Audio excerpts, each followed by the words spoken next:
www.mixcity.fm. Mix City Radio. Vous êtes sur Mix City Radio, c'est Sébastien avec vous pour les voyageurs du monde. Et aujourd'hui, on est en ligne avec Guillaume et Carolina. Bonjour Guillaume et Carolina. Bonjour Sébastien. Bonjour Sébastien. Alors, vous avez une expérience du voyage un peu originale puisqu'il fut une époque où vous étiez étudiant, vous vous êtes rencontrés.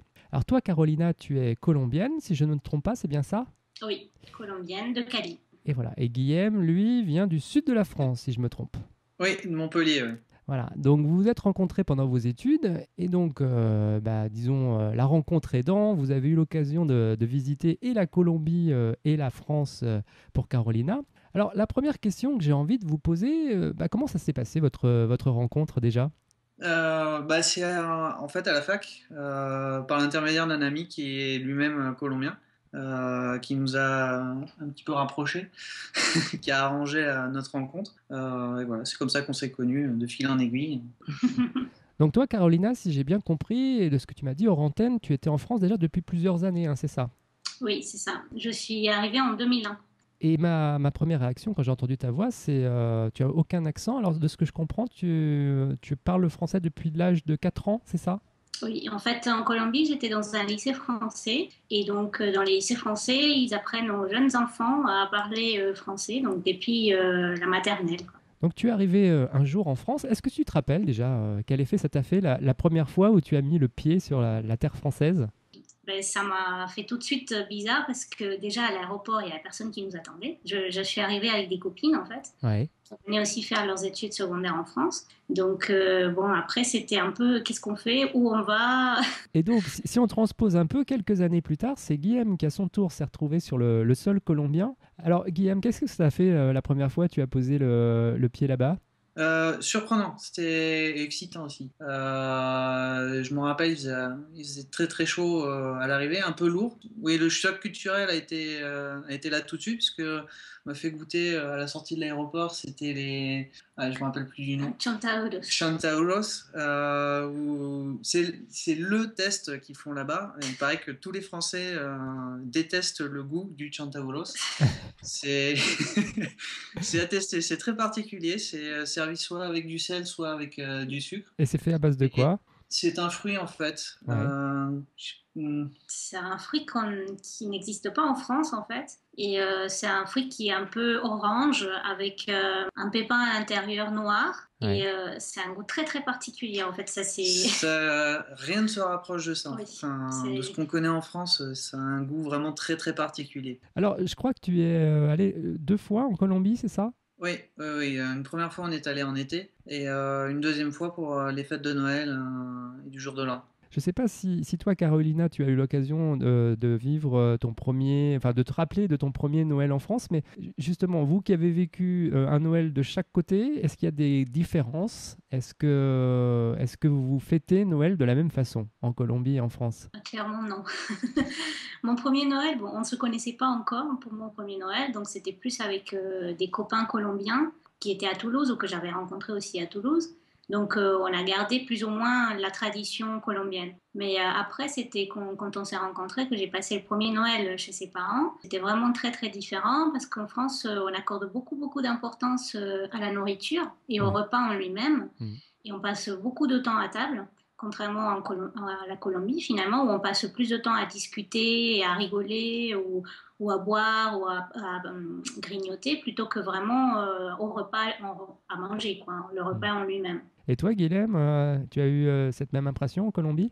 Ouais, c'est très surprenant parce qu'en fait c'est vraiment très différent et contrairement en France où vraiment la fête est concentrée sur le réveillon en lui-même avec, comme disait Carolina, un beau repas où on passe du temps à table, tout ça. Là, c'est vraiment, on prépare une fête, mais la fête dure vraiment sur la longueur. C'est-à-dire qu'on a une dizaine de jours avant le réveillon où chaque soir on va dans une famille et on partage donc un buffet. Il y a des chansons. On chante parce que c'est la religion a une plus grosse place, une plus grosse importance dans la fête du réveillon là-bas. Ouais. Du coup, on passe beaucoup de temps à chanter, à prier ensemble également. et à manger, faire des jeux et à discuter avec toute la famille avant le soir du réveillon. Madame, monsieur, nous vous rappelons que ce vol est non fumeur et vous informons que l'utilisation... www.mixcity.fm Mix City Radio. Donc ça, c'est la période de fin d'année, la période de Noël. L'été, lorsque que tu y es allé avec Carolina, qu'est-ce que vous avez fait? Qu'est-ce qu'il y a à visiter en Colombie? Il y a beaucoup de choses à voir. C'est un accueil qui est très chaleureux, beaucoup de partage. J'ai pu expérimenter beaucoup de choses en termes culinaires. Dont le fameux fruit, hein, si j'ai bien compris. Oui, le fameux fruit, oui, c'est un test. Et donc voilà, c'était une grosse découverte culinaire. Et puis après, ça a été beaucoup de balades en Colombie. Donc on a fait beaucoup de routes. On est allé voir des sources d'eau chaude. On s'est baigné dans les sources d'eau chaude avec Santa Rosa. On est allé jusqu'à Bogota avant de revenir après, toujours en voiture. Est-ce que vous avez des anecdotes qui vous sont arrivées pendant votre voyage là-bas? Ouais, c'était sur le chemin du retour en fait, où en fait on s'est arrêté. Alors la Colombie, c'est un pays très montagneux, Ouais. donc donc les températures moyennes est assez relativement basses, c'est-à-dire entre 25 et 30 degrés à peu près toute l'année. Et là, il s'est avéré que sur le retour, en fait, entre Bogota et Cali, on a dû s'arrêter à l'hôtel et c'était au plus bas, donc c'était vraiment dans une plaine où là les températures étaient vraiment très élevées. Donc on a passé une soirée très, très chaude, c'était vraiment très chaud. Ouais, une sorte de sauna dans un hôtel, hein, c'est ça? C'est ça, voilà. Alors, qu'est-ce qu'on peut voir en Colombie en termes de végétation, d'animaux? Au niveau des animaux, il y a quand même pas mal d'animaux qui n'existent pas ici, qui sont plus exotiques, mais bon, après, il faut aller plus en campagne. Après, il y a l'emblème du pays qui est le condor des Andes, qui est donc un très très grand oiseau. En liberté, j'en ai jamais vu, j'en ai vu au zoo. Ouais. Après, il y a aussi ce qu'on appelle nous l'ours qui a des lunettes en fait. Ouais. Parce que en fait, tout le pelage autour des yeux a une couleur différente. Et après, il y a beaucoup de variétés d'insectes différents, de grenouilles. Il y a beaucoup et même des fleurs aussi qu'on ne voit pas ici en France. Qu'est-ce que toi, tu as trouvé très différent dans la nature, la campagne française par exemple? Il y a vraiment des choses qui diffèrent avec la Colombie? Entre la France et la Colombie, pour la campagne, oui, beaucoup de différences. Ouais. On a vraiment l'impression d'être perdu presque en forêt quand on part à la campagne. Et toi, Carolina, par rapport à la France? Mais c'est vrai qu'il y a moins de différence, moi je trouve, entre la campagne française et la ville française. Ouais. Parce qu'il y a déjà beaucoup de routes aussi.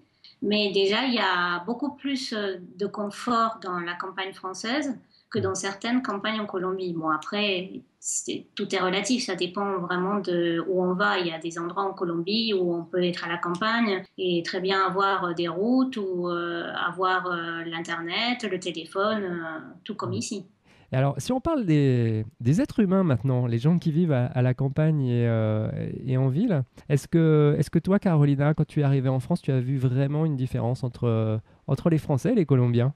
Oui, en fait, c'est vrai que quand je suis arrivée en France, il y a eu quelque chose qui m'a tout de suite frappée, c'est qu'il n'y a pas forcément beaucoup d'aide aux autres personnes. Un exemple typique, c'était quand on est arrivé, on avait des énormes valises en Colombie, il y a quelqu'un qui vient aider, même si c'est quelqu'un qu'on ne connaît pas. Ici, tu te débrouilles tout seul. Peut-être il y en a quelques-uns qui le font, mais ce n'est pas la grande majorité. Alors maintenant, je vais vous poser une question plus, on va dire, sur votre meilleur souvenir.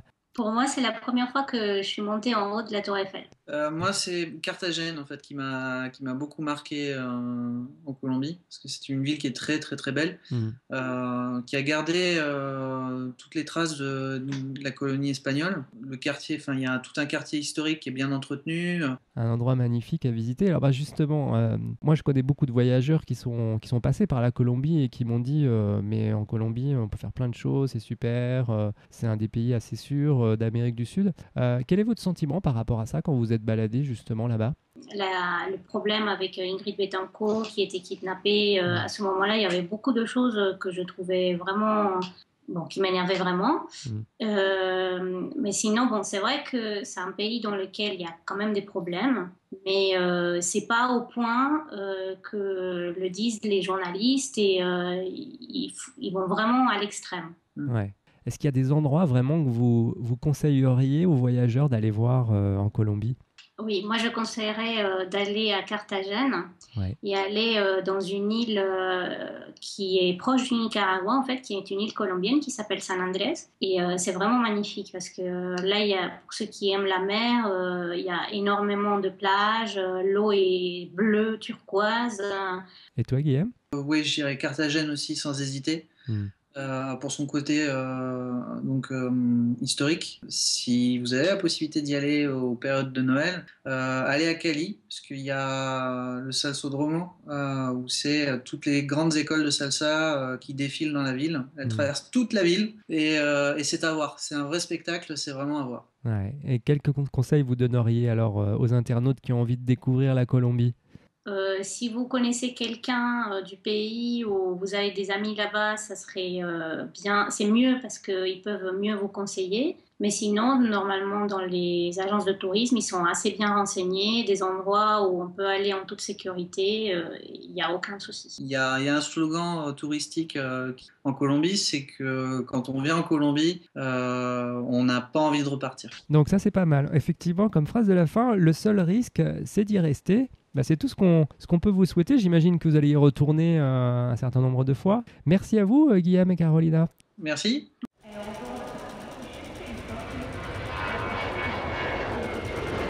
www.mixcity.fm Mix City Radio.